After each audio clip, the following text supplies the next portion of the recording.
4-chi qism. İntizar ketib hayal bo'lmayla men qaytib chiqdim. Va hisob qilib etmoqchi bo'lib mulozimat o'rniga borsam, bir qizning hisob qilib etganligini aytdi. Buni anglab ko'nglim ozroq g'ash bo'ldi. Chunki bir o'g'il bola turib, ashu bir jo'z qo'rimning pulini to'layolmay qolamanmi? Uning ustiga mening ideyamda o'g'il bolalar bor so'rinda qizlarning pul to'lashini toza oqlonliq emas deb o'ylaydim.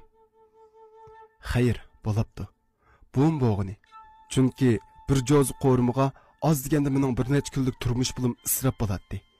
Uning ustiga men doim aldirashchilik ichida o'tgan bo'lg'achqa 3 vaqt tomoqni sirtdan yeyishga majbur bo'lardim. Shirkatda ishlab 1 yilgacha orliqda iqtisod qilgan pulimmi tayinliq edi. İntizar bilan to'y qilib bir uyda turdiganligimni o'ylasam, hayajondan yayrab ketatdim. Ikkimizning to'y qildigan ishni shirkatda Tursunaydan boshqa hech kim uqmaydi. Agar boshqalar uqsa, qanday qila? Ular uqsa, cho'qim menga hasad qilishi aniq edi. At saharda men ishga tushibla tunji bo'lib liderdan bir haftalik ruxsat so'ramoqchi bo'lib, Mardan liderning ishxonasining oldiga kelishimga, ishik oldidagi mulozimat o'rnida o'ltirgan Tursunay menga qarab ma'nilik kulib qo'ydi. Men lider bilan ko'rishmoqchi edim. Qulaylikmidi? Dal vaqtida kapsiz-ya. Lider texi bayatdan sizni sal turib ishxonasiga bir kirsin degan edi. Qandaq? Axsham ikkalarning suhbati o'ngishli bo'ldimi? Dedi u qash ko'zlarini o'yintib. Nima? Lider men bilan ko'rishmoqchimikan? Dedim men jiddiylashib. Ha, shundaq. Qaraganda ikkalarning ishidan xabar tep bo'lgan o'xshaydi. Ta'lingiz keldi, yigit.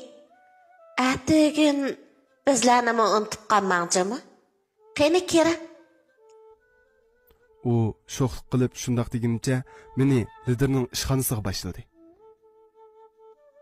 Kiring degan ovoz bilan tang qo'rnibgina ishxonaga kirdim. Qani yigit, bu yoqqa kelib o'tiring. Qani, bu yoqqa o'ting. Lider shundoq degunicha o'rnidan turib, ko'zga taqib olgan ko'zoynakini ilib ustalga qo'yib, men bilan qo'llashib ko'rishgandan keyin o'ltirishga taklif qildi. Odatda liderning bunday qizg'inlik bilan kutilishiga muyassar bo'lmoq undaq oson emas edi. Bugun uning ruhiy holati boshqa kundagidan zo'r farqli edi. Qaraganda intizor oqshom uning bilan ikkimizning ish to'g'riliq paranglashgan bo'lsa kerak. U ishxonaning bulunga o'rlashtirilgan to'nglatqini ichib, bir quti sovuq ichimlikni oldida oldimga qo'ygandan keyin qarish tarafimdagi kresloda o'ltirib, menga tafsiliy ko'z yugurtishga boshladi. Men bo'lsam, uning qarashlaridan ko'zimni ilib qechib, ishxonaning ichiga ko'z yugurtdim. Ishxona ichi xeyli keng bo'lib, keyin tamning 20-ligidek egallagan yo'g'on darizadan tushgan kun nuri ishxonaning ichini yo'ritib tursa, o'ttirg'i o'rlashtirilgan liderning xizmat ustulining ikki tarafiga qo'yilgan yo'g'on tashdakka ilingan odam bo'yi egizlikdagi gullar ishxonaga alohida zinnat berib turadi. Ish ustulining ustiga o'rlashtirilgan 1 metr uzunlikdagi misrning haykali, haykalning oldi tarafidagi kristal buyumga giralashtirib o'rlashtirilgan bir jup davlat bayrog'i, eshikning yonidagi bo'sh o'rin qo'yilgan yo'g'on beliq qachisi va uningda erkin uzib yurgan har xil beliqlar, tamdagi taqdirnomalar, eshikdan kirgandagi udul tamdagi kitob jihozlari va uningdagi liqqidi kitoblar, derazaga esilgan havorang shakldagi qimmatbaho pardalar, lider ustulining yon tarafidagi aynak jihozlar ichiga qo'yilgan asar atiqa san'at buyumlari ishxona ichiga boshqacha o'sin qo'shib turadi. Ikkinglarning ishidan texa oqshom xabar topdim. Siz shirkatimda ishlagili 1 yil bo'lib qoldi-ku deyman. Acaba mushu vaqtgacha ikkinglarning munosabatini menga uqtirmabsizlar? Agar vaqtida uqqan bo'lsam, ishlar boshqacha bo'ladi. Surishtirib ko'rsam, sizning hech qanday urug' tuqqanlaringiz yo'q ekan. Xizmatdami astoydil ekansiz. Bo'libmi sizning tamok chekmaydigan, aroq ichmaydigan turmush odatingizni yoqtirib qoldim. Qizim kichkidilla erki o'ginib qolgan. Ya'ni kelib, to'liqsizda o'qiyotgan vaqtida suyimlik ayolimdan, ya'ni opsidan ayrilib qoldi.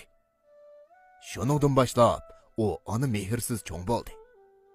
onu mehriga qiynib boqmadi. Shunglashqa ba'zi bir hamma ishlarga e'tiborsiz qaraydigan. Boshqalar bilan aralashmaydigan odatni yetildirib oldi.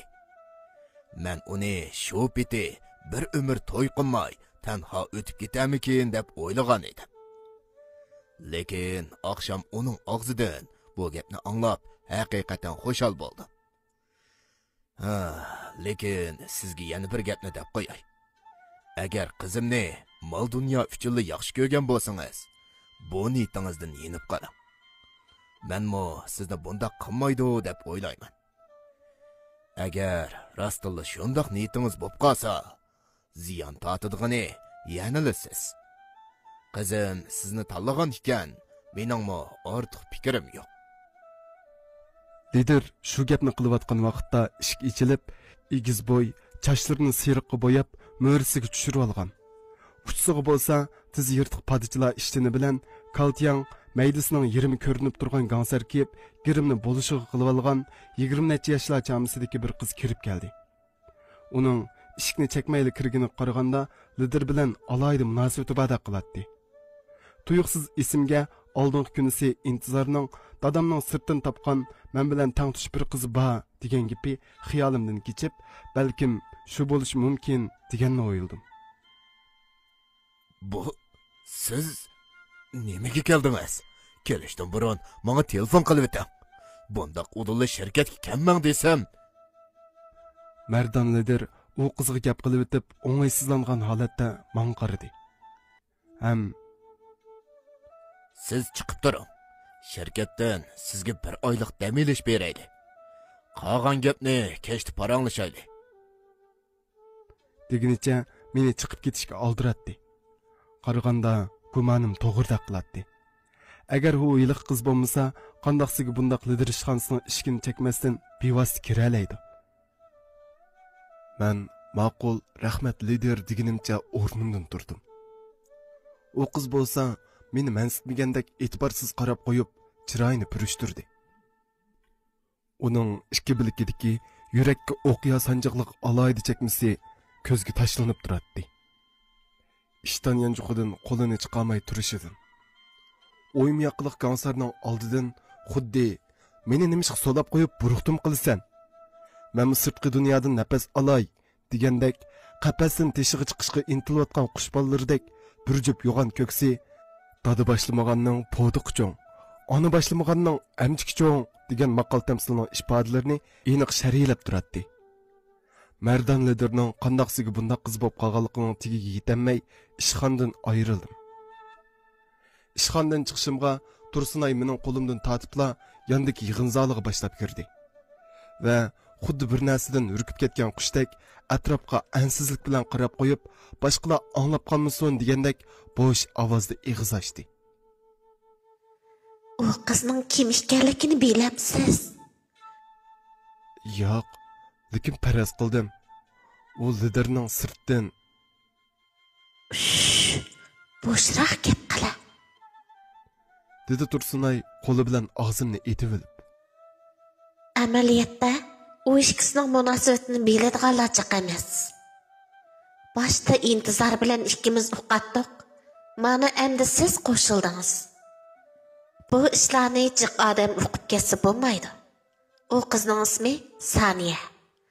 U bizning liderning o'tmishidagi o'tkazgan xatoliklarning mahsuloti deyishga bo'ladi. Taki u tug'ilib maktab yeshiga to'shib, apsi tugab ketib, mushu yoshga kelgacha Mardan lider uning holidan xabar elib keldi. Aslida u kichkida nayti yuzi tuvan qizgandiq. Bir qitimliq bosqinchilikqa uchirgandan keyin ashundoq bo'lib qopti. Nima? Bosqinchilikqa uchrab dedingizmi? Bo'shroq gap qiling. Boshqalarni anglab qolsin demsiz? Dedi u aloqsali bo'lib eshik tarafga qarab. Demisimi hayronlikda ovozim bakrak chiqib ketib qolgan edi. Shundoqdimi, liderga bundoq muomala qilmaslik kerak-da. Nimalar degan bilan uning o'z dadisi tutsa. Men u qizning nemishqa bundoq qilganligini subjektiv jihatdan mundaq faraz qildim. Chunki u o'zining shundoq bo'lib qilishiga liderni sababchi deb o'ylab, mushundoq qilish orqali uni azoblamoqchi bo'layotgan bo'lishi mumkin. Yana kelib o'ziga kimning bosqinchilik qilganligini bilib turib oshkorlamagan. Shuningdan buyon u jamiyatning qorong'u ko'chasiga qadam olgan. Taki hozirgacha uningga turmush xarajini mardon lider berib kelyotdi. U har qitim puli tugagan vaqtida mushundoq liderning ishxonasiga kirib, beshamlik qilib pul elib ketadi. Ikkisining munosabatidan xabarsiz ba'zilar Saniyani liderning oshnasi deb gap topganlarmi bo'ldi. Lider uningga necha qitim shirkatga izlab kelmaslikni aytgan bo'lsa-mu, u yanala o'zi bilgan sanamga dastlab bema'ni vaqtda izlab kelib, liderni parakanda qilyotdi. Undaq bo'lsa, lider nimishqa uningga tadbir qo'llanmaydi? Albatta uningga tarbiya qilib, bu yo'ldan qaytarish kerakdi-ku. Dedim men bu ishni anglab bearamlik his qilib. Hay, aslida hal qilg'ili bo'ladi. Lekin liderning nima o'ylaydiganini bilmadim juma. Izchil bir ishni o'ylab kelyapman. Lekin og'zimdan chiqarishga petinolmayman. Bo'ldi, bek chiq gap qilib ketdim. Sizmi ishlaringizni bejarib oling. Har as samingizga sep qo'yay, bayatni yoqi deyishgan gaplar mushu yerda qolsin, ha? Agar tarqilib ketsa, siz bilan ma'mi yaxshi kun yo'q. Saniyaning aralashayotgan odamlari bekli xatarlik. Sizning intizor bilan to'y qilmoqchi bo'lganligingizni anglasa, u hargiz qarab turmaydi. Chunki intizorning opisi tugab ketish oldida, intizor to'y qilgan aman shirkatning 3dan 2 payini uningga qoldirgan. Shunlashqa Saniyadan qo'rqib, intizorga boshqalar yiqilishamagan. Chunki Saniyaning bu qorong'u ko'chadagi o'rni xeyli yuqori. İntizarga yaqinlashganlikka odamlar peshkanlikka yo'liqidi yoki uning yaqinlariga berish bo'ladi. Lekin mundaq desam qo'rqib ketma. Sizning urug' tuqqanlaringiz yoki yaqinlaringiz bo'lmag'achqa, bu ishga toza mos keladi deb sizni tanlagan. Siz intizorning yenidan ayrilmasangizlar, hech qanday ish bo'lmaydi. Nima? Tixi mundaqmi ifoda? Sizlarning bunday qilganinglar bilib turib meni o'tqa ishtaginglar emasmi? Yo'q, men bu ishni qilmayman. Dedim men jiddiylashib. Chunki uning Saniya to'g'riliq degan gaplaridan ichimga bir qo'rqinish kirib olgan edi. Saniyaning bayq turqidilla bosh qiz emasligi chiqib turadi. Voy, endi kechikdingiz. Siz to'xtamga imzo qo'yib bo'ldingiz. Agar endi to'xtamga xiloflik qiladigan bo'lsangiz, u chaqda istiqbolingiz butunlay nobud bo'ladi. Uning ustiga ikkilarning ishidan mardon lidermi xabar topdi. Sizga deb qo'yay, Ziya, hozir faqat oldiga qarab menishpa, chekinish yo'q. Hozir siz, men, intizor. Yana mardon lider to'timiz bir kiyimidagi odamlar. Agar biz to'timizning orasidan biraylamdan chatoq chiqsa, biz chiqqan kiyime to'lqinga g'arq bo'ladi degan gap. Uning ustiga shirkatda Saniyaning oyg'oqchisi bo'lishi mumkin. Bo'ldi, boshqalarning gumonini qo'zg'ab qo'ymaylik. Endi ortiq xiyolda bo'lmay, ishingizni davomlashtiring.